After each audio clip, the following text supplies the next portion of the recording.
finally got a copy of Green Deane's book, Eat the Weeds, and I'm very stoked.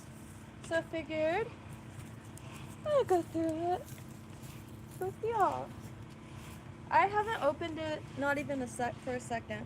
Not even for a second. I'm trying to practice wearing sunglasses because I never wear them. Is this? Don't know if you all are going to be able to hear because there's a lot of construction. Let's see. I might need a tablecloth because I'm going to forget that this is clear.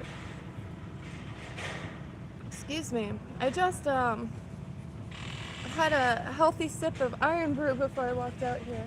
Oh! Maybe I should wait to do this.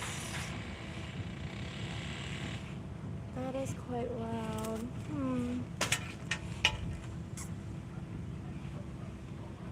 Can always bike somewhere. Oh, one thing. I was looking through some of my old field guides, and the orchids one has the Spiranthes in it. The Spiranthes floridana. It doesn't have the Spiranthes floridana, but it's I think page 36. Yep. There it is. Thank you again, Ja Rule, for IDing the Spiranthes orchid. It happened to be an endangered orchid here. It's a little loud. Maybe I should move to like the other side of the yard because it might block some of the sounds. I'm not sure how loud things get picked up on here. I just want to start going through seeds too because let me make sure this is got tons of seeds, a lot of them from just foraging around, but I did want to start figuring out what to plant. Like these something started to eat the seeds, but it's a full seed pod for frangipani.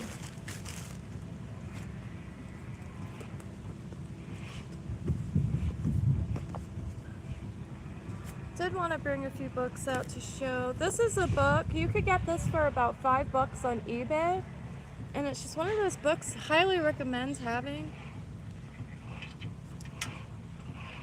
Oh, Club and Bees. Pretty good. I got the Green Deane's Eat the Weeds, and this actually came in yesterday. It was gifted by Snappa. And it came in yesterday. I haven't opened it one bit because I wanted to wait until I'm just so stoked. Oh, I'm so stoked. Ooh. Brookweed. Kind of looks like Jules at Opar, but with white leaves. Okay, I got this clear too. Really stoked about this. I'm gonna try to do a whole little series, if you will, of this book and just trying to find all the plants that I can find in it locally. Rarely get dandelion, and when we do, very sad little dried out scraggly things, but I haven't seen it in a long time. In Lake Worth, every now and then behind this one bush, there was this one guaranteed spot for dandelion I could go to. And it was an apartment complex, and it was like a hedge, and then you had some trees, and it was in between the two. And every year, it would pop up in the same spot. Huge one, too. And, like, the flowers would stick up, like, oh, yeah. Florida Betony, I'm looking everywhere. I'm actually going to go back to that... I'm going to go back to that spot that I was yesterday to try to ID as many plants there, because there was a ton. I wrote them down. Well, I started to anyway.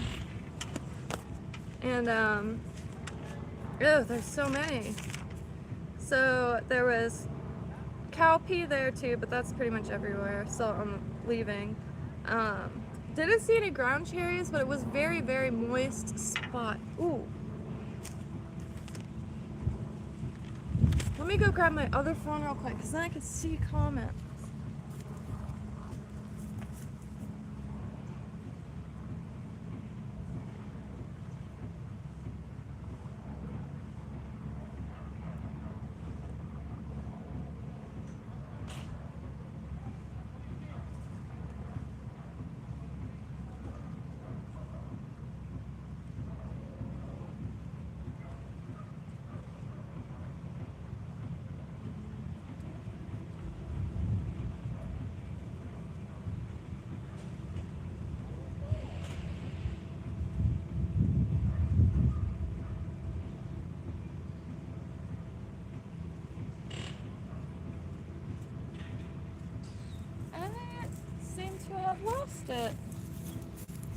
I have to get a little awkward.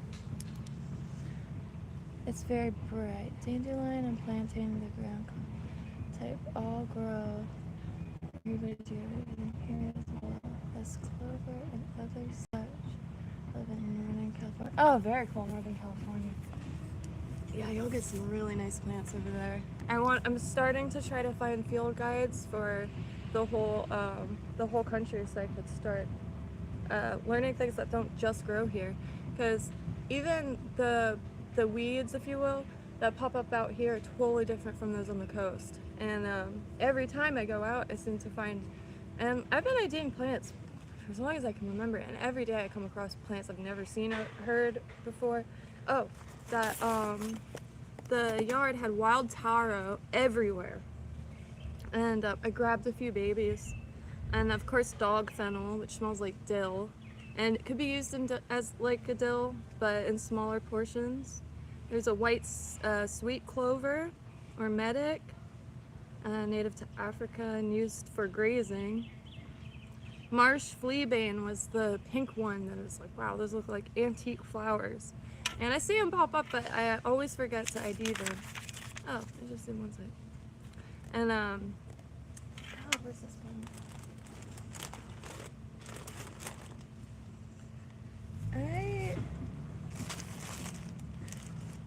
I'm always walking around with my hands full, and then I have to move something, and then I set the stuff down. Oh well. Oh, what was it? We do get the plantain or plantago here, and I saw a bunch of it because the seed pod sticks right up, and we have this one, I think it's a type of plantain. It has the basal rosette formation, but when you snap the leaf, it has three fibers. It has three fibers. So when you snap the leaf, you can see these three strings, and it's really neat. See a bunch of Spanish needle. And a wretched dayfly. Ooh, some fleabane. These ones are my favorite. This dress was a bad idea. Oakley fleabane. And let me see what's in here. I'm like way too stoked for this book, and been printing out some stuff because there's a book I'm trying to save up for, but I'm saving up for a few things. Surron e-bike. They're like a dirt bike. Well, they are dirt bikes. E-bikes though, so they're quiet. And in this area, there's a lot of ATVs and swamp buggies, so I think that's ideal. And the other thing, what was it? Oh, it was a camper. Trying to find a camper. Obviously, it's the hardest it's ever been to find a camper. But just a small one. I'm trying to make a mobile like craft station because life is short, definitely too short to spend it in one place. Getting at that age where my feet are just like beginning to like uncontrollably itch, and not just because I walked through an intense amount of poison ivy in the last few days. My feet are on fire. They really are. Ooh, let me grab that though. Well, I could just bring. Darn it, going closer to the sound. Why? Well, I don't know. Thinking out loud. Oh, look how nice it looks still. Oops. Alright, so this is the white clover, the sweet clover. And I noticed the leaves from afar, I thought it was rue or ruta. But the flowers are quite nice. It smells like it. Something did. Yeah, it smelled like nothing on the plant, but I can't tell if it's from a different plant. And then what else? This, from very far away, I thought was Stachys floridana, but nope. I am so desperate to find it that usually I'm pretty good at like telling plants apart, but I'm so desperate to find Florida Betony that I'm just seeing it in everything. And I don't even care if it like doesn't look like it at this point. I'm just digging for those larval looking. They have these roots. If you look up Florida Betony, Florida Betony, Betony. The roots, they're edible roots. They almost look like larvae or something. Very notchy and very crunchy. And every single time I've watched videos on it, my mouth waters. And I've been looking for this stuff for years now, and I can't find it. And when you look on the dispersion map, I'm like in one patch where it's not vouchered and has never been vouchered. So really try to find it, because if I find it, then I could vouch for it. And also found this. I'm not sure what it is. I kind of want to crack it open because there's a line going through it all. It's important to know what you can. Absolutely.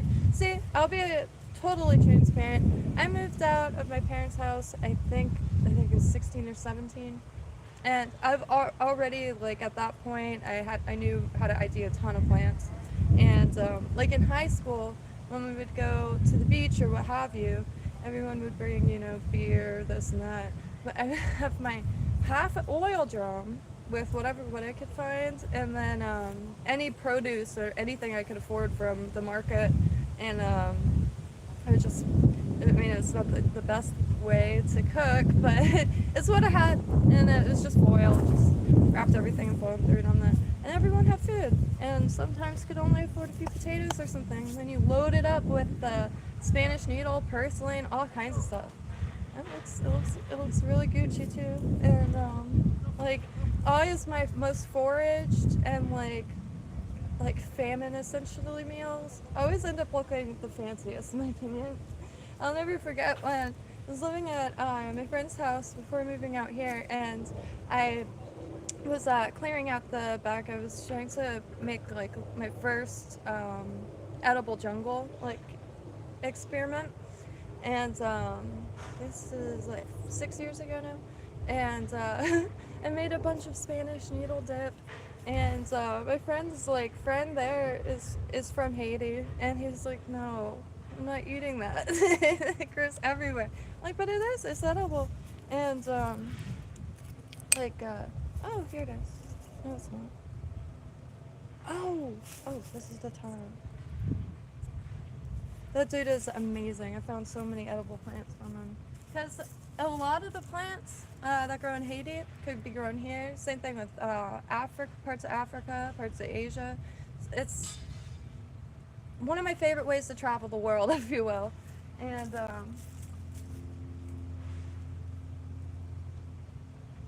me just put that in some soil. I actually, it's inside, but I usually have root work books with me, because when I'm IDing plants, I like to know if there's any uses, and if there isn't any immediate uses, regardless if there are any, I like to look up the historical uses, and as well as what they're used for in their native, their origin locations.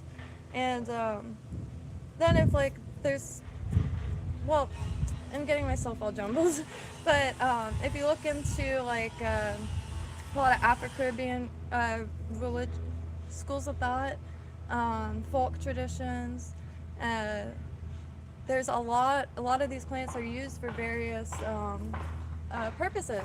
I forget what it's called, and I don't want to. Let me just grab it.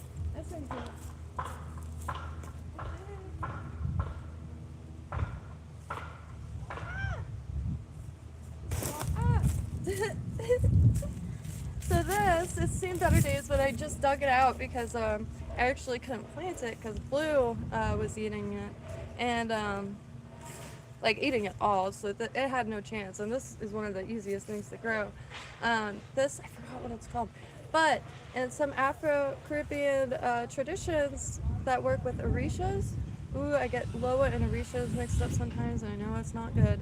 I believe it's Oshun. They use this. I think her colors are purple and the rainbow. I could be totally wrong, but I like to offer this to people that are in that kind of thing. I'm from Southeast Florida, so it's quite a beautiful mountain pot here. I grew up going to like a lot of botanicas and stuff because oftentimes I'd be trying to find a certain seed, and that would be the only place that would carry them. And they carried the plants for a wide variety of uses, anything from medicinal purposes to ritual purposes.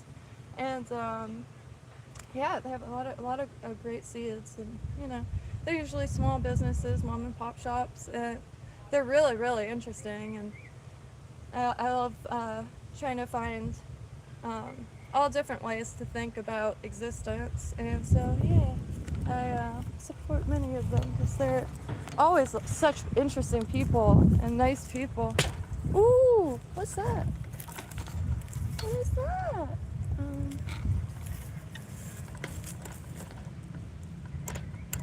Isn't it sweet?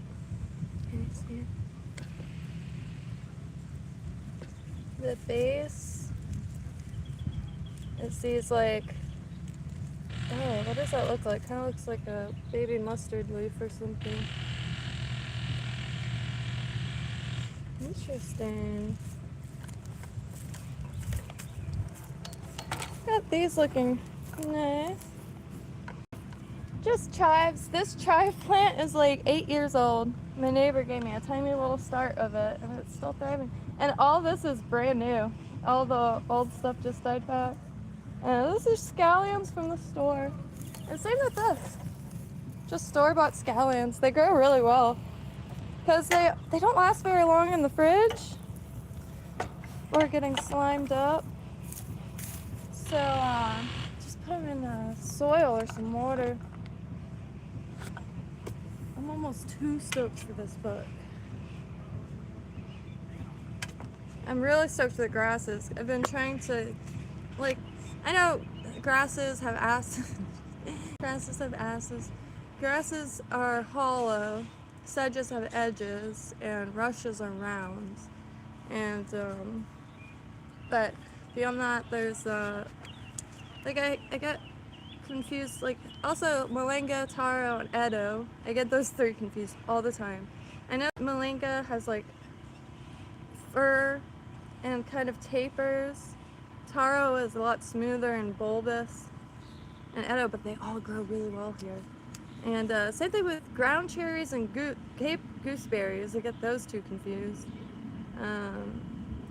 What else? Pines and spruces. Trying to ID all the trees now.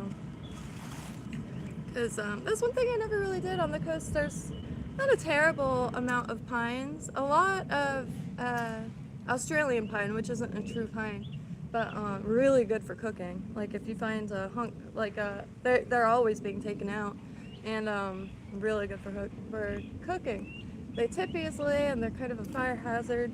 However, they're beautiful. One of my favorite trees. They're always off to the side, and I always forget to look up why. But I found some of my old garden plans. And I printed as much as I could, but I wanted to compare the two. And I do have some Florida history here, if anybody's so interested. I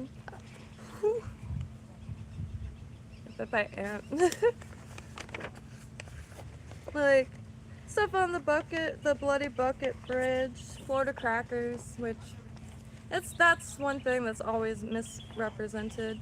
Florida crackers are the old school Florida cowboys, and the crack of their whip, that's why they're called Florida crackers. And so down here, like, you know, especially like Floridians, that they don't mind at all being called a Florida cracker, because it's totally removed from what people assume. However, that's neither here nor there. I mean, it is, but I don't want to elaborate any further. People just get so sure of something, and they hold on that like it's like a fucking newborn baby. But I mean, yeah. Oh, I'm so Okay, so I want to read the introduction.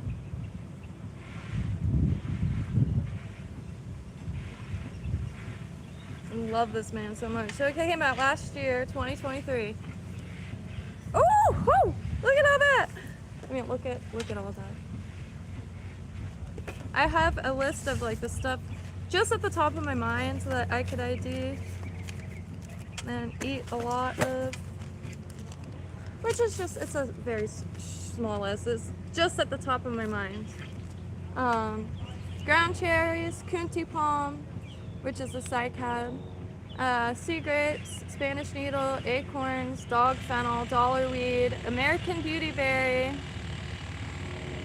American nightshade, cattail, smilax shoots, swordtail ferns, the little things at the bottom, purslane, poor man's pepper, duck potato, nopales, prickly pear, Florida Betony, but I haven't found that. It's the only one on the list I haven't found yet. Oxalis, blue porterweed, cucumber vine, Mexican tea. So that plant, it smells very strange, but I haven't tried it as a tea yet, but I have put it in like mixes. And coconuts, of course, plantain, plantago, muscadine, passion vine and vine shoots, firebush, Surron cherry, and alligator weed. I wish I brought my other book out here because I have a bunch of old Florida recipes. Like the firebush was used to make sauce, and they call it a catsup, Florida or firebush catsup. That's like how I found the recipe. Might move.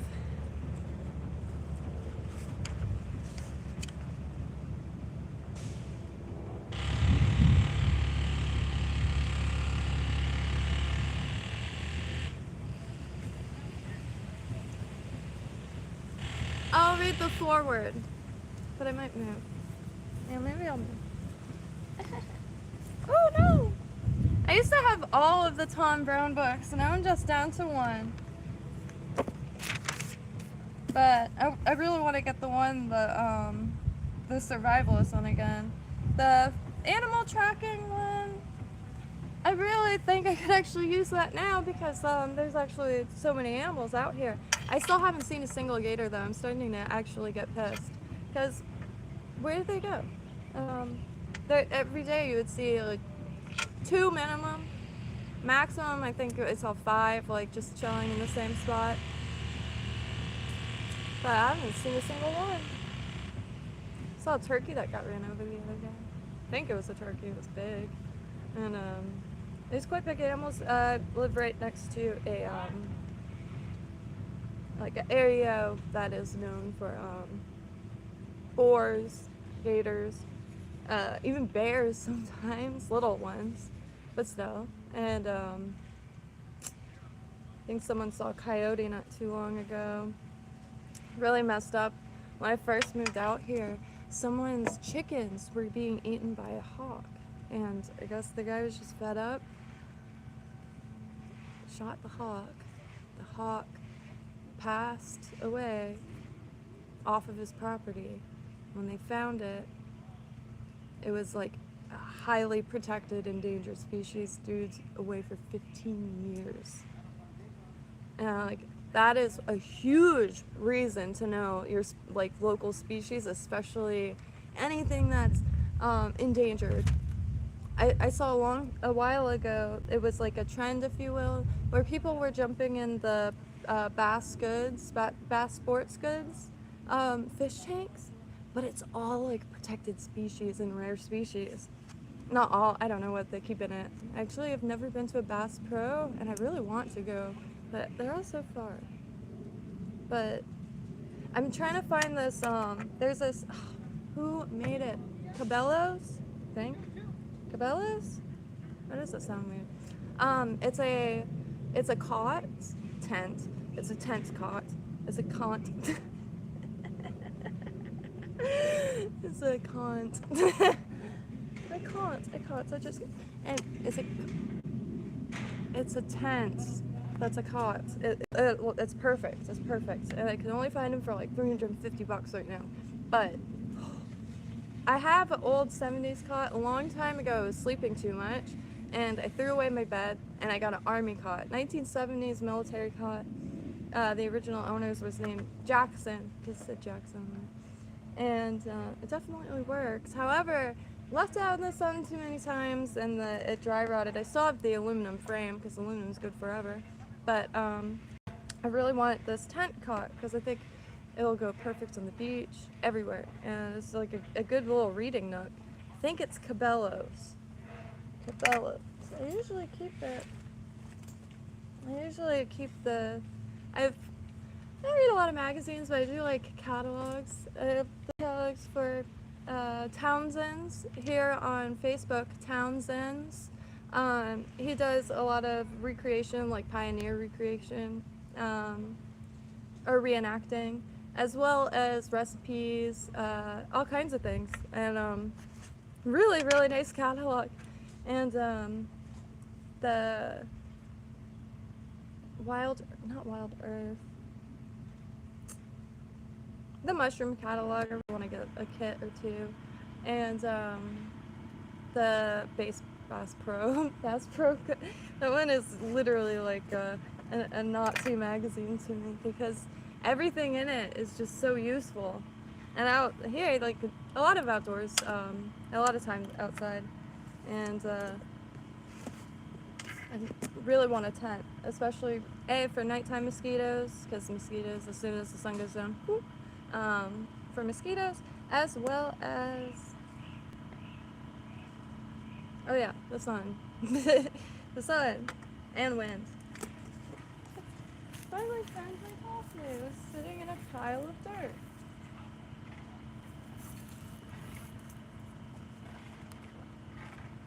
Trying to cut down on sugar, so I'm drinking it black.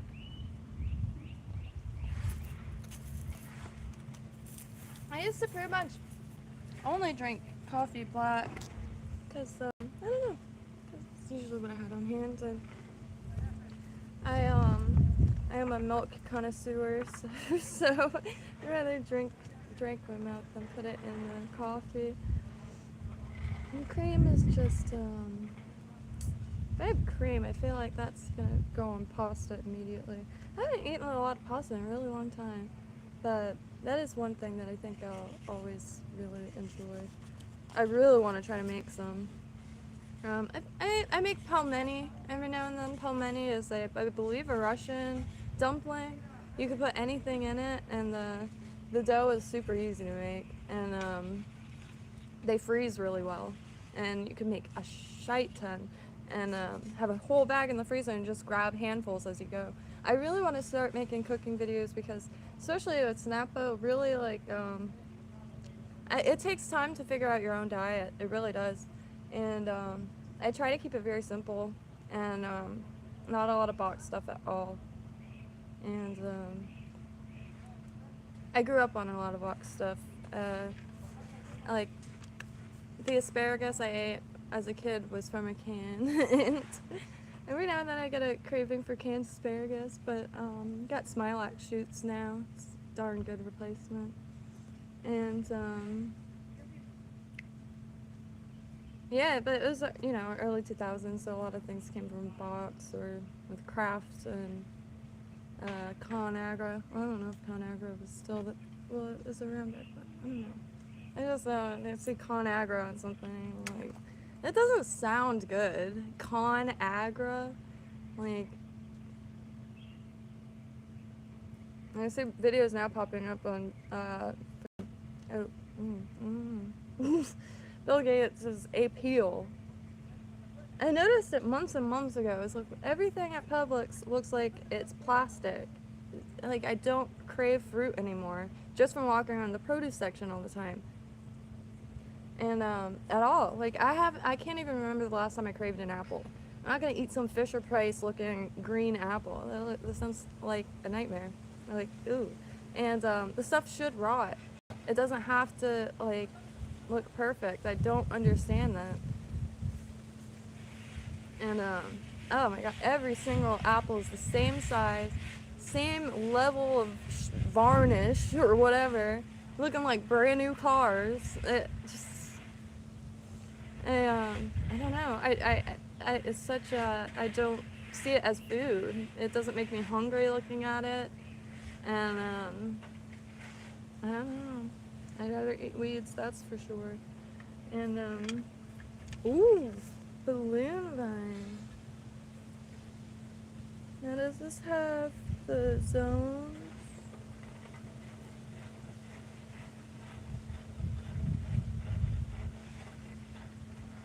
This is native to India and tropical America, so we have to have this here. How cool is that? I don't know if you can see. This might have to be like an indoor. Don't know if you can see. Barnyard grass. I'm sure that's somewhere. Summer annual to 5 feet tall. Seedlings, hairless. Got some grass over here. I don't know if this is going to start getting really choppy though, the more I walk away. Ooh. Let's see.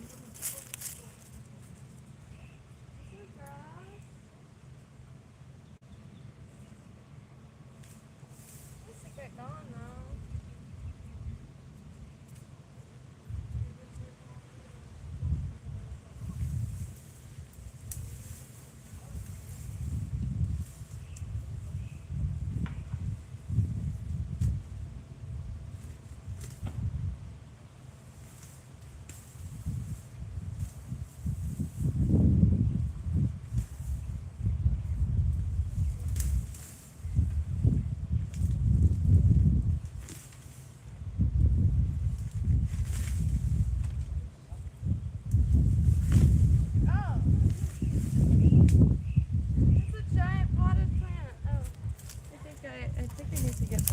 I can't see a dang thing on the screen because it's so bright. But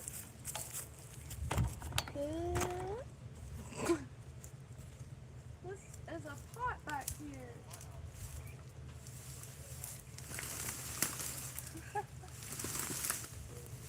Oh, okay. I see what's happening.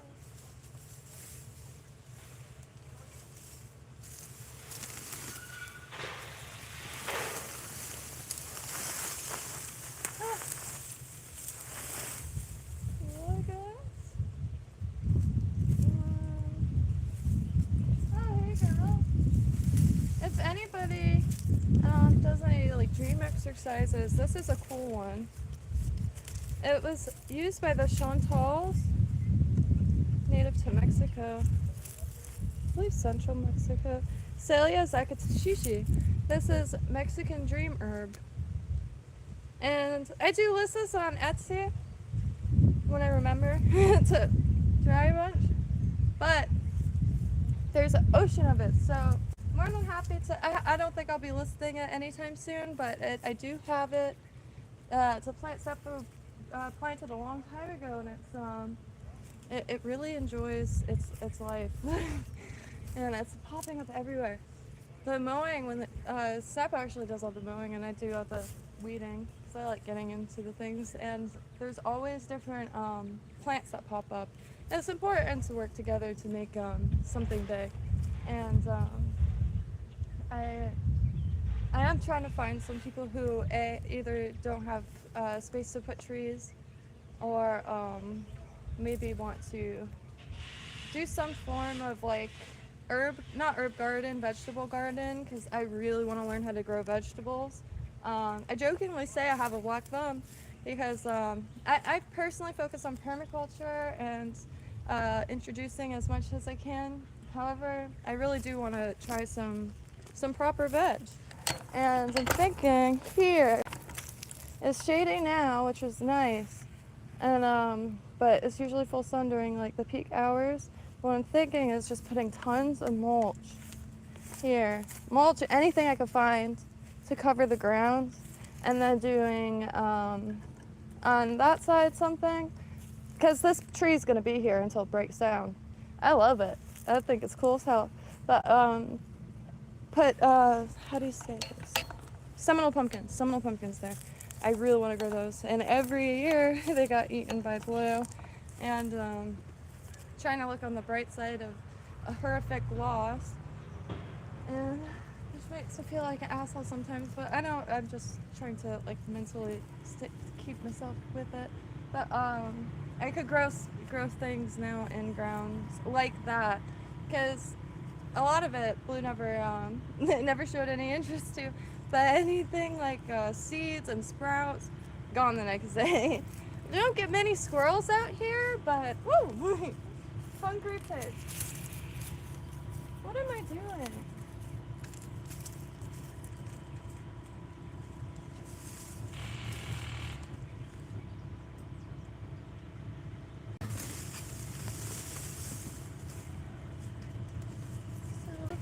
This is really good soil. I didn't even know it was pressure.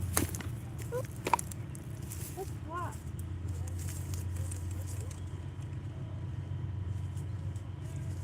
Oh, this must be. Ah.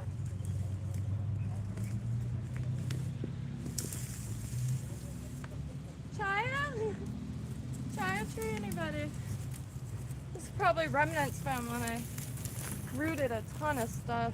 I didn't know how much I relied on the neighbor's shade, but I had about 35 mulberries, like 15 moringa, and a ton of other stuff.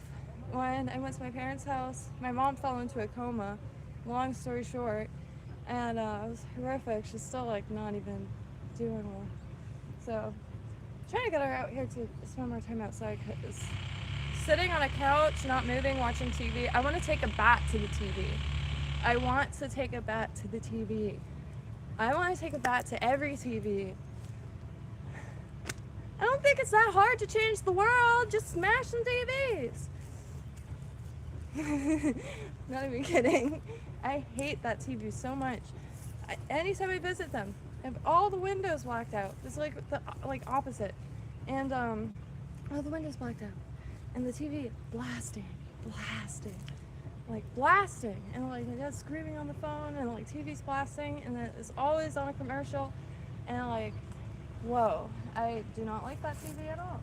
And it just keeps them on the couch. They sound like two totally different people. Like the mix of not moving, no sun, no fresh air. See, I always said my dad was gonna live forever because he does irrigation, which is a lot of manual labor, but sweating out just about every toxin he puts into himself, and which we all do. Sweating is really good. It's a very good thing to do, and yeah.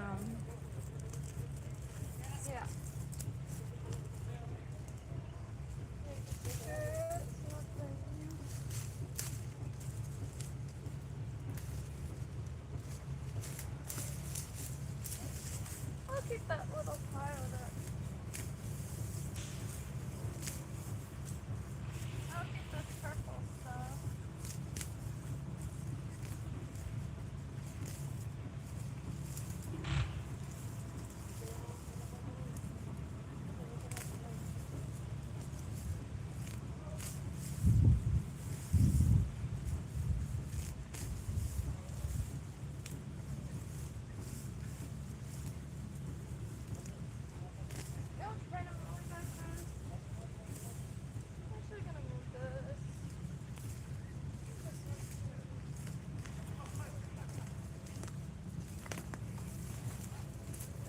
This is one of those things. Oh. You don't need rooting hormone or anything. You could just break off one of these, and they introduce a ton of butterflies. Here in Florida, there's these kind of small, wide, yellow and black butterflies. Please excuse my dress thing. Introduces a ton of the black and yellow ones here. Really like it.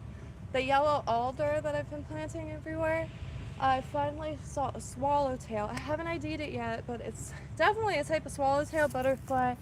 I had the really nice, and I got it on video, so I'll post it as is because it's really nice. focus is all over the place. Hey, hairy cowpea, that's what I just found yesterday. Which I always see this pop up. Sometimes in certain areas it'll grow like a perennial, like it'll always be there. Ground nut. Oh, there's the ground cherry.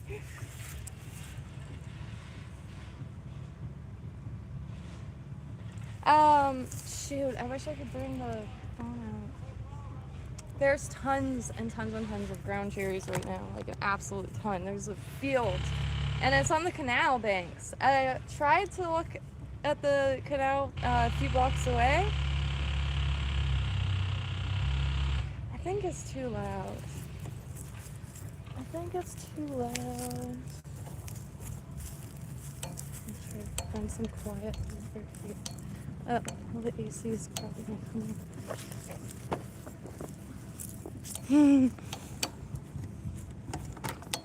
Oh, but then the service. Yeah, that's right. What is this? Spider web. Oh, I can show you. See? Compost bin. That was from a washing machine. Bunch of bones in it. Well, there's an empty bucket in it now. I haven't really been over here. So I'm gonna have this one over here. Because all the shade's all grown over here, so. Trying to make some more spots of shade. And then that's where I'm gonna plant the vegetables. Because I don't think I'm gonna do rows. I'm gonna try to just make it as natural looking as possible. So, where is it? Oh god, there you go. I have a vanilla orchid that we just threw there, and it hasn't attached itself yet. So I'm really kind of trying to keep an eye on it. Trying to think of something to say. Oh, some baby taro or elephant or Edo.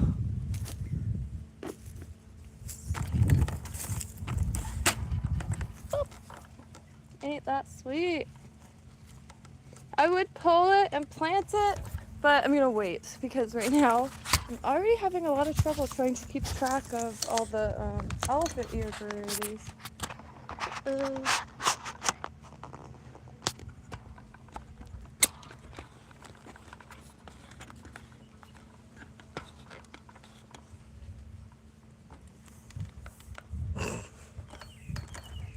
Decided that this is actually quite a keen spot.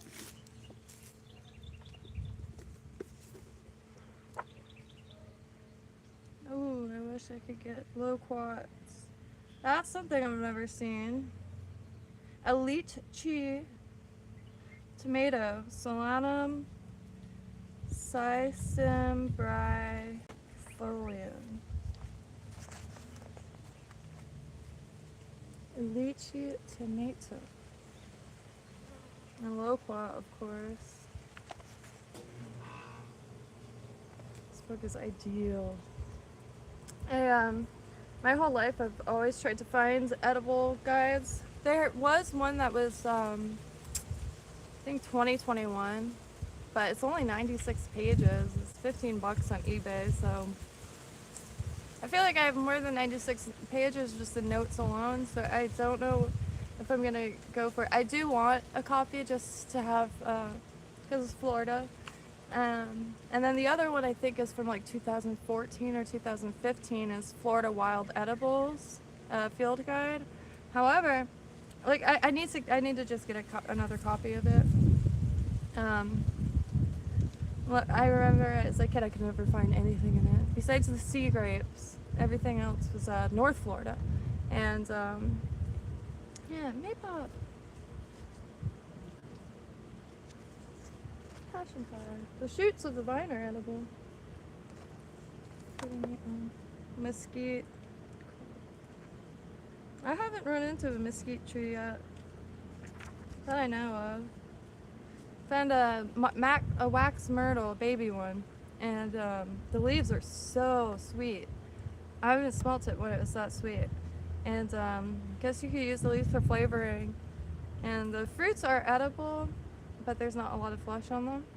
But you could put them in other things. And but the leaves could be used as a spice as well as a tea.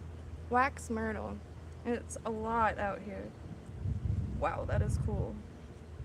Miner's lettuce. Don't know if you can see this. Gosh, I wish the camera was just up here, but whoa, mock Indian strawberry.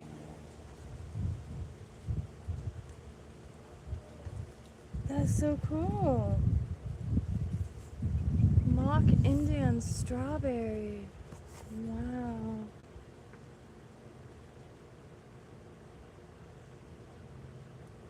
Norfolk. That's right in the front.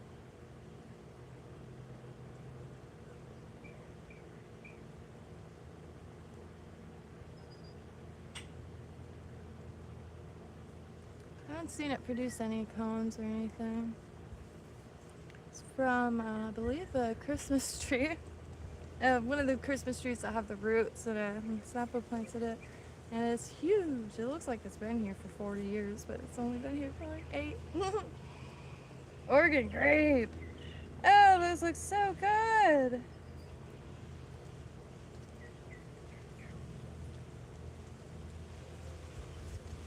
Now, in this book, when it says native, does it mean like native to the U.S., the continent of U.S., or native to Florida?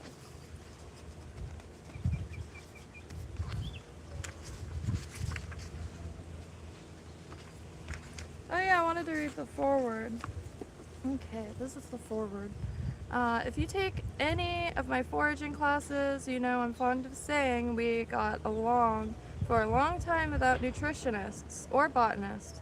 So why write mostly about wild plants and nutrition? One reason was suggested by a 1951 study, a remedial diet. You might have a recognized nutritional shortage and want to know what plants could remedy that. Another is insight into ancestral eating and why our ancestors usually did not have a lot of diet-related health issues. There is also a wider question of why eat any wild plants. There are several arguments that are contingent on your interests. One issue is the quality and delivery. So I have to practice. One issue is the quality and delivery of modern food. When you eat a ripe mulberry off a tree, for example, the chain of contamination is extremely low, most likely none. The amount of environment-damaging travel that berry had to go through to get from where it grew to your mouth is minimal. Very little energy was spent transporting that mulberry to you, and its carbon impact was negligible. No packing was involved, as well as no labeling, no advertising, and no genetic tinkering. The fruit was fresh, the costs low, its nutrients in peak condition, and the delivery was timely, if not assured. You weren't dependent on others for that mulberry. I grew mulberry free. You also have the satisfaction born of competently being able to independently provide your own food. Another answer is wild plants tend to pack more nutrients and flavor than their cultivated brethren. They are not protected or pampered like commercial crops. They have to take care of themselves, and they do that by making a variety of beneficial chemicals. Wild edibles also offer unique combinations of flavors, textures, not to mention nutrients. They can be quite good for you. After all, they kept our ancestors alive. Humanity survived for a long time without chemists in the kitchen creating fake foods and additives or putting a multitude of chemicals on our food plants. Wild edibles are also versatile. Not only can they meet everyday needs, but they can also help address specific nutritional needs. For example, about a dozen plants have vitamin B12, an important nutrient for vegans and vegetarians, and one highlighted in this book. Other plants contain a good deal of iron, and premenopausal women might need more iron in their diet. Perhaps the most common nutrient mentioned in this book, which covers plants that most modern folks don't eat, is potassium. It's probably not a coincidence that some 95% of American adults are deficient in potassium. Similarly, magnesium is a common nutrient in wild plants, but many Americans are deficient in magnesium. The long-term effects of such deficiencies are serious. Minor problems begin to accumulate, and they become major issues over time.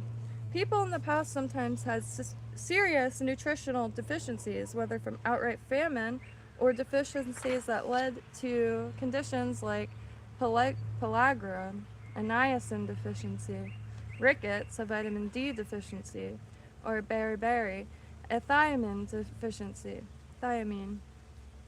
But the most ancient illnesses come from infections and diseases, not diet. Today, many of the most prevalent illnesses stem largely from diet, not infections or communicable diseases. This suggests our modern diet is detrimental. Our very existence proves that ancestral eating worked. It was seasonal, sufficient, varied, and provided nutrients regardless of where you were on Earth or what the native diet was. A 1999 study estimated that some 10% of weeds and wild plants are suitable for food, depending on where you live. More in some places, less in others. And with seasonal variations, one reason why animals moved and hunter-gatherers followed them was seasonal changes in plants. One might argue that foraging is knowledge lost to farming. Eating wild is in our genes, and it can be healthy fun. Foraging is treasure hunting for adults. Enjoy. Yeah, I thought that for a long time. Wow. Staring at a white page and then looking around in the sunlight. But I'm very stoked for this book. I kind of want to, I don't know. My feet are falling asleep sitting like this. Oh, there's lamb's quarter.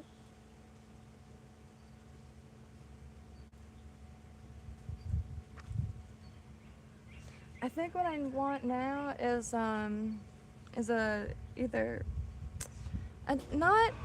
a Polaroid, but maybe the strips, something a little thinner than a Polaroid, so I could put pictures together of like roots, leaves and stuff like that. Because I'm pretty dang confident in my ability to ID plants, like the plants that I know of thus far. However, I want to become even more fluent, and I really want to even know plants that I personally don't have a purpose for, because someone I know might. And I just, oh my god.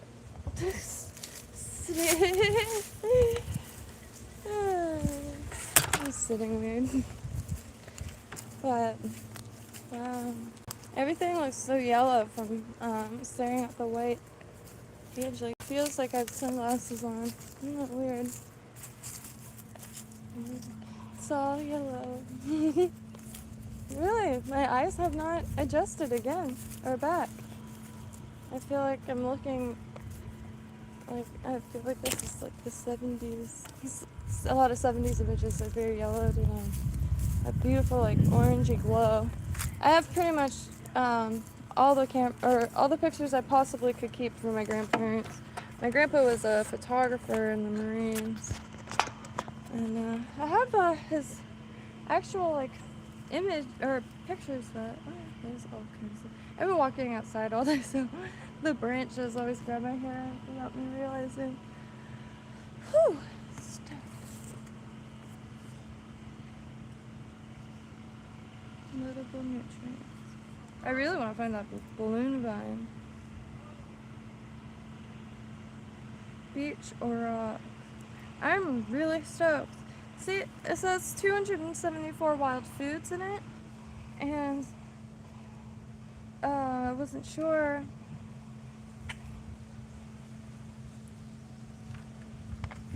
And it seems to be like a lot down here. I'm trying to get a grasp on exactly like how to use this book. Okay, there it is. Geographic range of the book. This book primarily focuses on the Americas, and North America in particular. Many of the edible plants in this book originate from Eurasia and were introduced by the settlers, colonizers, and explorers of the last 500 years, affecting everywhere from India, China, and Australia to the Americas and Africa. Thus, in a larger sense, many of these species in this book are found around the world. Some of the plants can even be found in the Arctic Circle. I really want a Florida book. I think I'm just gonna have to make a page on Subtropical that is just Southeast Florida plants. Well, South Florida, just South Florida.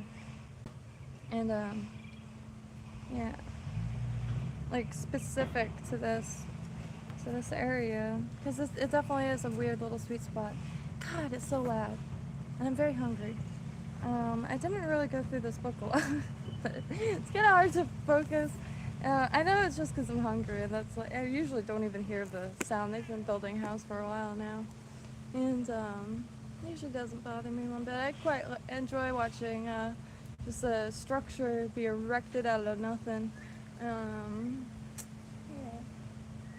I probably should have eaten first. Sometimes I just, yeah. It's very nice outside. But they gave me that cutlass, and let's see. Yeah, also always down to plant trades, and because, like, for instance, Cloven Bees in Northern California, there's a bunch of stuff there that I would love to eat or brew as a tea, and that grows as weeds. And yeah, so always down to trade plants, because I got plenty here that does really well drying, and a lot of different seeds and things. So always more than happy to try to get stuff out there. And yeah, I'm gonna eat though because I'm very hungry. Green Deane, eat the weeds. Highly recommend. Even though I didn't flip through it very much.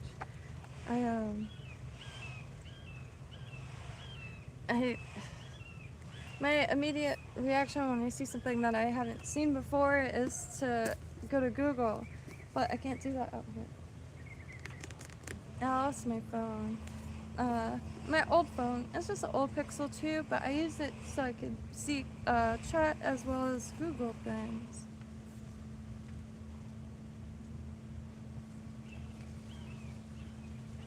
And there's a few that, like, I really need to know. Like that lychee tomato looks freaking delicious, and the Indian Falls strawberry. Oh my god! I hope you can find it here.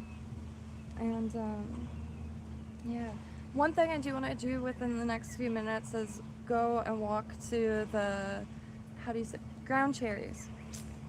I don't know what. I can't see the screen at all. It's like pitch black, but yeah, ground cherries. And unfortunately they are on the side of the canal, which gets mowed all the time, and right now it's very overgrown, so I'm sure they're gonna be coming to take it down anytime. And they're ballsy. I mean, one fell in the canal. Dude was okay, thank God. Also, a plane had to take an emergency land right in front, and like on the dirt road, wild. But there was this helicopter that was doing insane movements. Like, canal, right? You could see the blades of the helicopter. I keep getting a glimpse. I try not to look at myself through the camera because then I get distracted. Treat that better, lady. What's my hair? I just look like that. What was I saying? I forgot.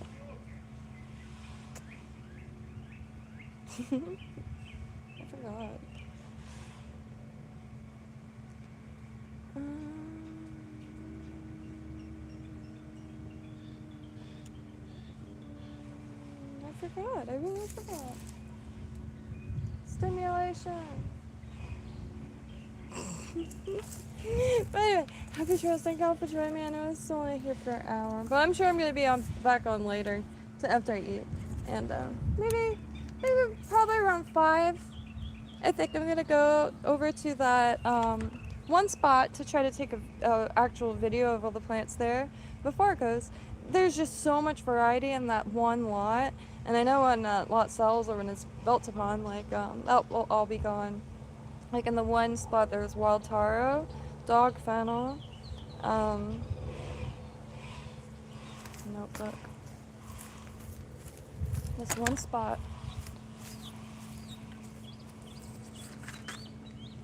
Wild taro, dog fennel, white sweet clover, marsh fleabane, cowpea, wax myrtle.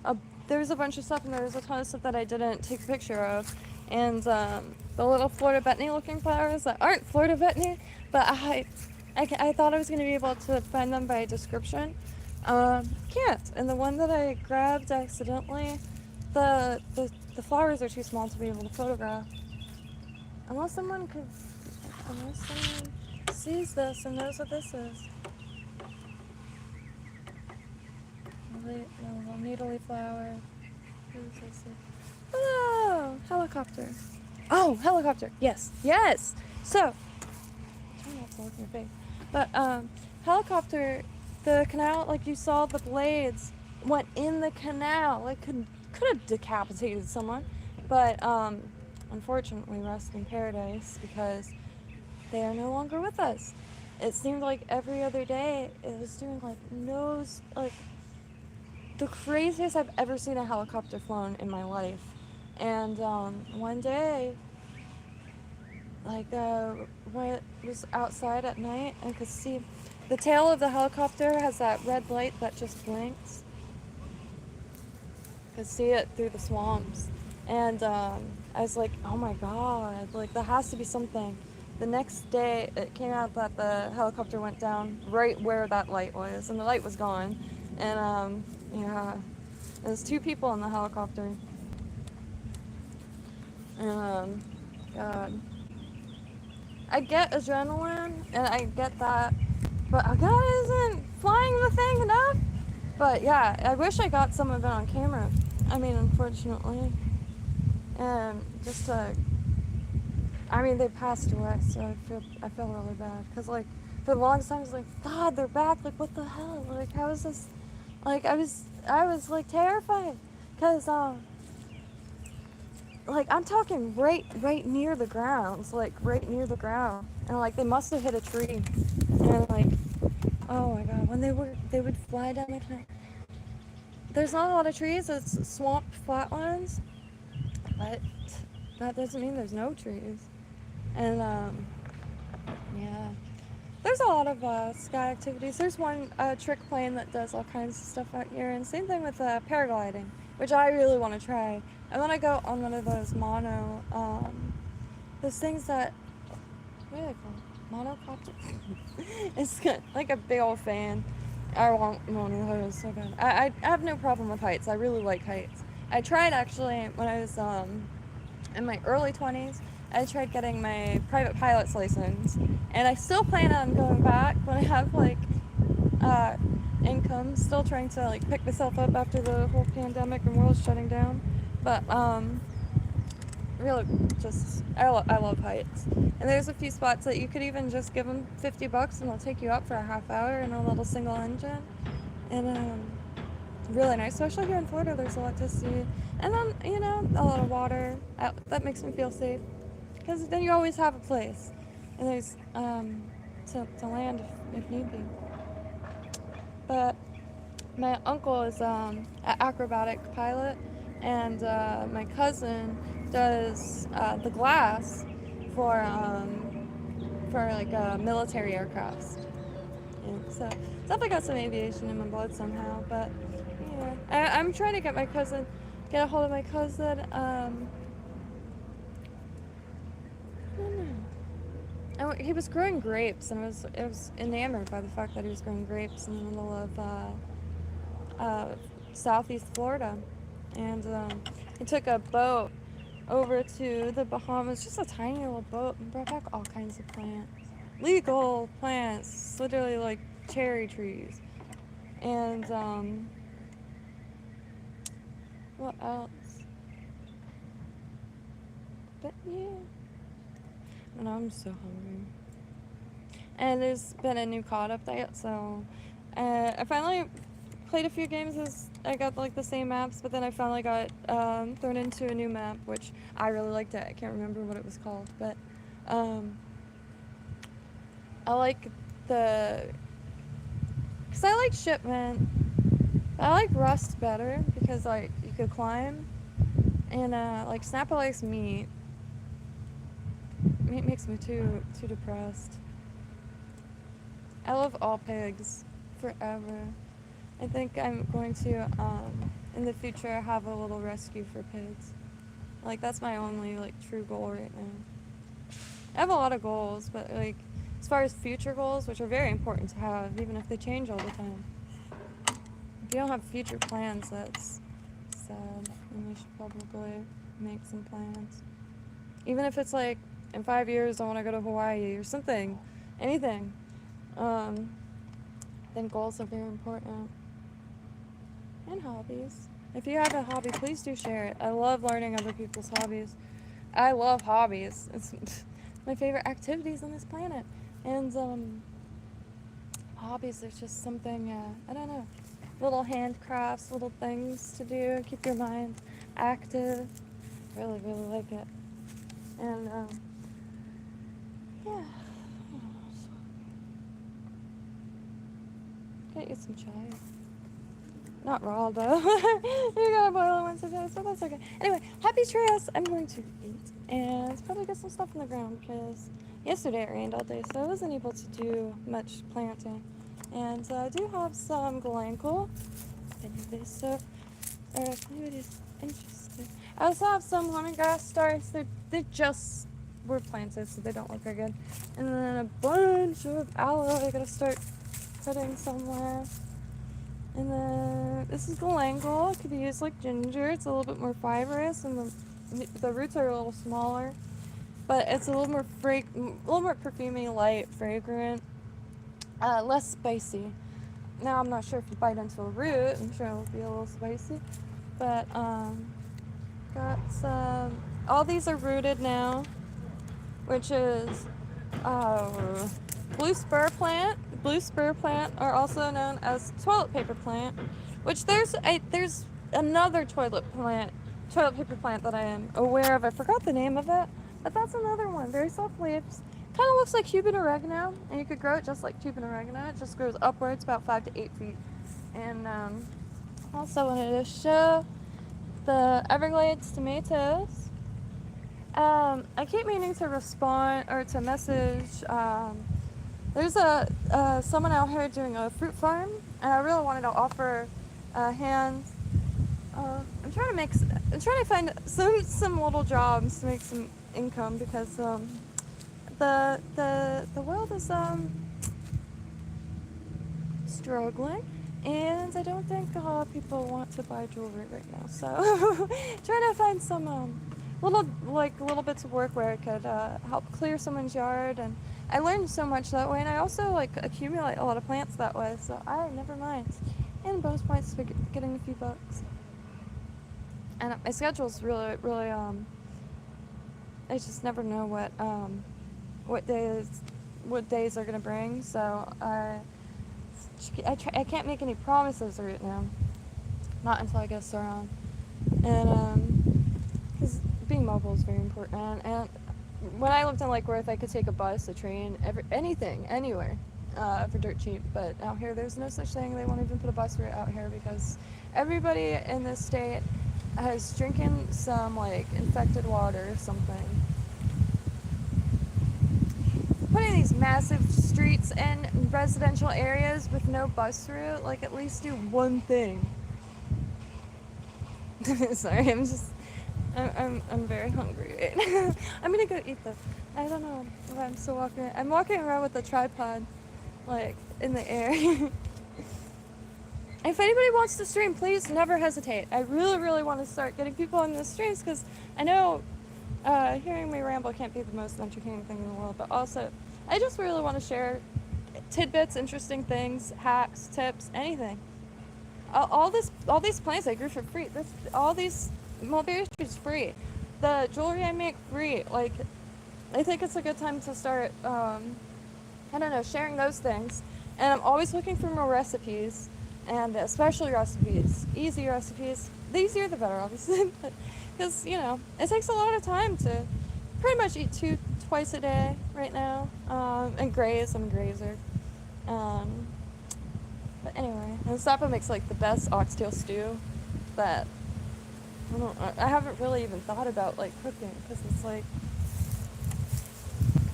stew. Stew. It's so good. It's so filling, and it's so warming and so nutritious. Sometimes it's just carrots and oxtail with some extra beef, and very good. The Instant Pot, the pressure cooker, has really changed the way that I'm able to intake. Because making a stew like that would take a few hours to boil to get everything concocted. But with the Instant Pot, it's $50. It's highly worth it. Oh, there she still goes. That's still it. It's this really cool bee. It's been over here for the last few days by itself. Don't fall in the water. At least there are plenty of stuff in there that could climb out. Now, I don't know what it is. I've been calling it a bee. Black and yellow. Very loud buzz. I haven't seen it sit down yet. It just does this. Oh! There it is! Alright, so, oh, that's a wasp. Cool! Is it a wasp? The wings look like a wasp. Interesting. Here, maybe I could flip it. Ah!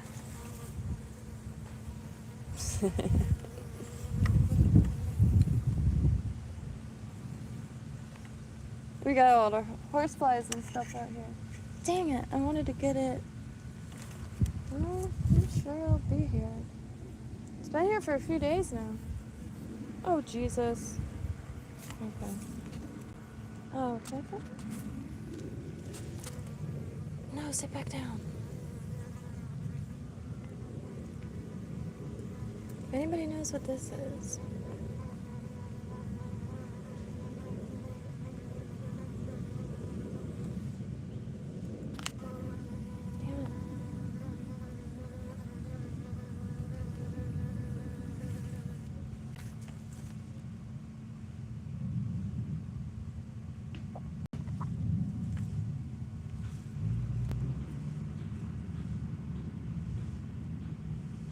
Is that what they call a yellow jacket? I'm not sure. The yellow jackets I've seen are very thin, but there could be a bunch of varieties. Look at its little pokey thing. Hi! I don't know why I say hi to creatures like that. Hi! I wonder why the crow flies away from me every time I say hello. I feel like anybody would fly away. Imagine. Hi! Okay.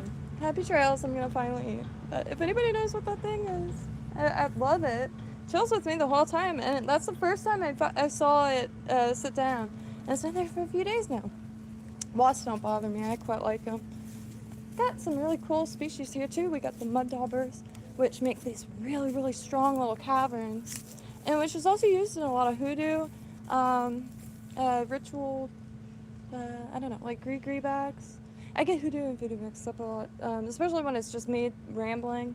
But yeah, so please do feel free to find me on Instagram, anywhere, always during a stream.